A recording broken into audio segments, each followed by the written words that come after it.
नमस्कार विद्यार्थ्यांनो, माझे नाव आहे पंकज मध्ये आणि आज आपण सुरू करणार आहोत इयत्ता 6वीतला गणित विषयातला धडा क्रमांक 13वा, ज्याचं नाव आहे नफा व तोटा. याचा भाग क्रमांक 7 आपण सुरू करणार आहोत. पण ह्या भागात आपण पाहणार काय आहोत?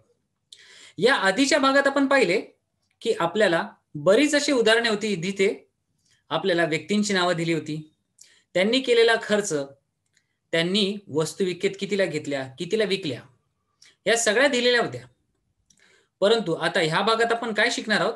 आपल्याला फक्त खरेदी किंमत, विक्री किंमत ह्याच फक्त गोष्टी दिल्या असणार. या माहितीवरून आपल्याला प्रश्न बनवायचा आहे आणि त्या प्रश्नाचे उत्तरही शोधायचे आहे. तर चला आपण ह्या नवीन भागाला आज सुरू करूया. तर पहा, दिलेल्या माहितीच्या आधारे शेकडा नफा व शेकडा तोटा यांवर आधारित शाब्दिक उदाहरणे तयार करणे व सोडवणे. आपल्याला या आधीच्या भागांमध्ये शाब्दिक उदाहरणे असायची ज्यात खरेदी विक्री हे सगळे दिलेले असायचे. परंतु आता ह्या भागात आपण शिकणार आहोत, आपल्याला फक्त माहिती दिली असणार. खरेदी कितीला केले, विकले कितीला, किती खर्च झाला. आपल्याला ह्या गोष्टींच्या आधारे आपल्याला एक शाब्दिक उदाहरण बनवायचे आहे आणि त्याला नंतर सोडवायचं आहे. तर चला सुरू करूया ह्या अशा नवीन माहितीला. माहिती: खरेदी 23,500 रुपये, वाहतूक खर्च आहे 1200 रुपये, कर 300 रुपये आणि विक्री आहे 24,250 रुपये. ही माहिती दिली. मग आपण काहीही कुठल्याही उदाहरण बनवू शकतो. म्हणजे आपण म्हणू शकतो की आपण एखादी गव्हाच्या गोणी 100 गोणी आपण 23,500 ना विकत घेतल्या. त्याचा वाहतूक खर्च आपला झाला 1200 रुपये आणि त्यावरती कर लागला 300 रुपये आणि त्या सर्व गोणी आपण 24,250 रुपयाने विकल्या. तर अशा प्रकारे आपण यांची उदाहरणे बनवू शकतो आणि त्यावरती मग आपल्याला किती शेकडा नफा किंवा तोटा झाला हे आपण काढू शकतो. तर पहा, आपण यासाठी काय उदाहरण बनवले आहे ते. आता दिलेल्या माहितीवरून तयार केलेले उदाहरण आहे. जोसेफ यांनी एक मशीन 23,500 रुपयाने विकत घेतली. ते आणताना त्यांना वाहतूक खर्च झाला 1200 रुपये, शिवाय त्यांना कर 300 रुपये भरावा लागला. आता त्यांनी ती मशीन गिरायकास 24,250 रुपयाने विकली. तर जोसेफ यांना नफा झाला की तोटा आणि तो किती टक्के झाला हे आपल्याला काढायचं आहे. तर त्याआधी आपण एकूण खरेदी किंमत किती आहे ती काढू. ती विक्री किमतीबरोबर बरोबरी करू. जर विक्री किंमत मोठी असेल तर नफा झाला, विक्री किंमत खरेदीपेक्षा कमी असेल तर तोटा झाला आणि त्यानुसार मग आपण किती टक्के झाला ते काढू. तर पहा, मशीनची एकूण खरेदी किंमत आहे, ही त्याची खरेदी किंमत. मशीनची एकूण खरेदी किती झाली तर ही खरेदी किंमत आहे 23,500. हा वाहतूक खर्च 1200 आणि हा कर जो आहे 300.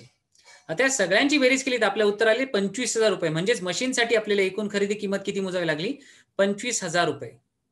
आता ही मशीन आपण विकली कितीला तर तिची विक्री किंमत होती 24,250. आता इथे तुम्ही पाहिले तर खरेदी किंमत ही विक्री किंमतीपेक्षा मोठी आहे. याचाच अर्थ ह्या व्यवहारात झाला आहे तोटा. तर जोसेफ यांना विक्रीपेक्षा खरेदी जास्त म्हणून तोटा झाला. आता तोटा कसा काढायचा? तर खरेदी किंमत वजा विक्री किंमत. तर खरेदी किंमत आहे 25,000, विक्री किंमत आहे 24,250. यांची वजाबाकी केली तर रुपये 750 रुपये झाला.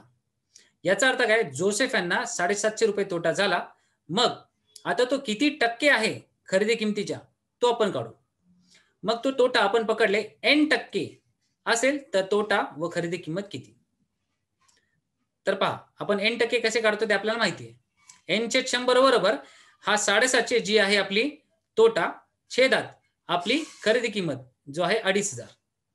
आपण अंशात लिहिणार 750 रुपये जो आहे आपला तोटा आणि छेदामध्ये लिहिणार 25,000 जी आहे आपल्या मशीनची खरेदी किंमत. आता हा तोटा n टक्के असेल तर तोटा व खरेदी किंमत यांचे गुणोत्तर 2 रूपांत लिहून समीकरण सोडू. तर n/100 बरोबर 750 भागिले 25,000.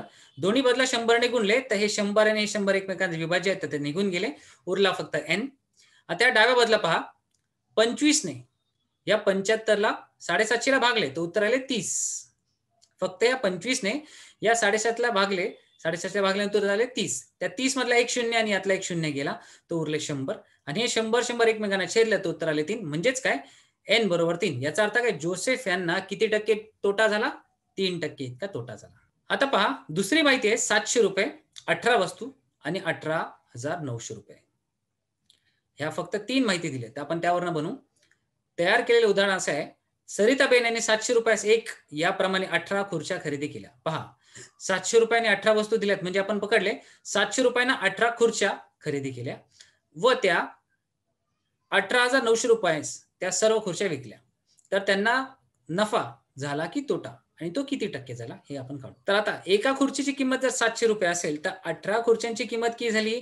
तर 18 खुर्च्यांची किंमत झाली 700 गुणिले 18 म्हणजे 12,600 रुपये इतकी.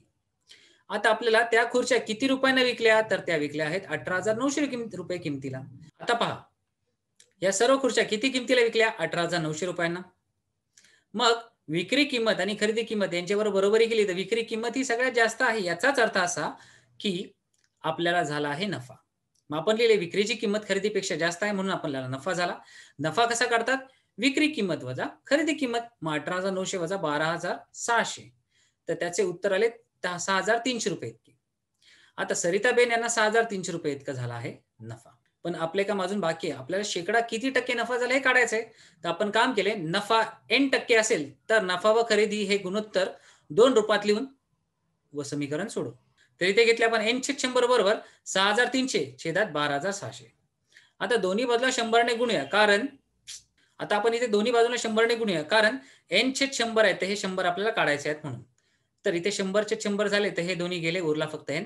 आणि इथे 12,000 आणि इथे पहा 6,300 छेदात 12,600, यातले 2 शून्य गेले, यातले 2 शून्य गेले, तर उरले किती? 63 छेदात 126 गुणिले 100.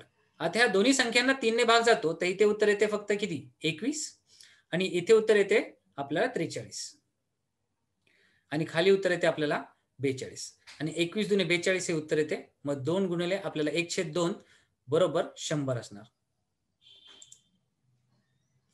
तर 100 भागिले 2 आले म्हणजेच काय? n ची किंमत आली 50. याचाच अर्थ काय? सरिताबेन यांना 50% झाला आहे नफा.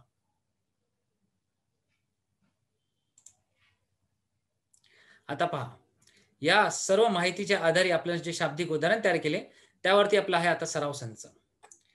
तर पहा, सराव संचातला पहिला प्रश्न काय आहे? माहितीच्या आधारे शेकडा व नफ्याचे किंवा शेकडा तोट्याचे शाब्दिक उदाहरण तयार करा व ते सोडवा. पहिला प्रश्न आहे, खरेदी आहे 1,600 रुपये, विक्री आहे 2800 रुपये. आता उदाहरण पाहूया. हरिया मर्सराइड्स. आता उदाहरण पहा, हरिया मर्सराइड्स सुती कापडाचे शर्ट तयार करतो. एक शर्ट तयार करण्यासाठी तो रुपये 1,600 रुपये खर्च करतो, म्हणजे 1,600 रुपये खर्च करतो. जर तो शर्ट त्याने 2800 रुपयांना विकला तर त्याला शेकडा होणारा नफा किती? तर पहा, मर्सराइड्स सुती कपड्याचे खरेदी त्याची आहे 1,600 रुपये आणि तो विकतो कितीला? 2800 रुपयांना. तर त्याला किती नफा शेकडा होऊ शकतो? आता सगळ्यात पहिले आपल्याला काय काढायचं? नफा किती झाला ते काढू.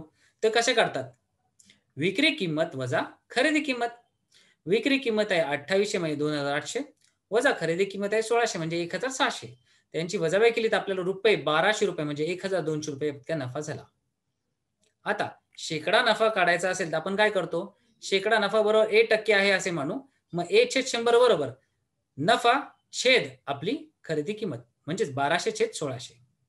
आता दोन्ही बाजूला 100 ने गुणावं लागेल, कारण ए आपल्या डाव्या बाजूला फक्त एच हवा आहे, म्हणून छेदातला 100 काढण्यासाठी आपल्याला 100 ने गुणावे लागले, म्हणून आपण दोन्ही बाजूला गुणले. आता का गुणायचे असते दोन्ही बाजूला? जी पण क्रिया करतो ती समान दोन्ही बाजूलाही करावी लागते. याचा अर्थ असा आहे किंवा याचे कारण असं आहे की समीकरणाचे संतुलन आपल्याला ठेवायचं आहे. आता पहा, इथे 100 आणि 100 गेले तर उरले फक्त ए. आता हे 2 शून्य आणि हे 2 शून्य गेले तर आपल्याला किती उरले? 1200 किंवा 12 गुणिले 100 आहे 1200/16. आता 4 ने समजा याला भाग लावले तर आपलं उत्तर बरोबर 75 इतके येईल. याचाच अर्थ काय? हरियाला होणारा शेकडा नफा आहे 75% इतका. तर पहा, आज आपण काय शिकलो? आपल्याला एक छोटीशी माहिती दिली असते, आपल्याला कुठलेही उदाहरण दिलेले नाही, उदाहरण आपल्याला स्वतःला बनवायचे. शाब्दिक उदाहरण आपल्याला बनवायचे दिलेल्या माहितीवरून, आणि त्यानुसार मग आपण आपले उत्तर काढायचे. मग आपल्याला शेकडा नफा काढायचा, शेकडा नफा काढू, किंवा शेकडा तोटा काढायचा, शेकडा तोटा काढू. आता आपण इथेच थांबूया. या सराव संचाचे उरलेले प्रश्न आपण पुढच्या व्हिडिओमध्ये आपण पूर्ण करूया. तोपर्यंत धन्यवाद.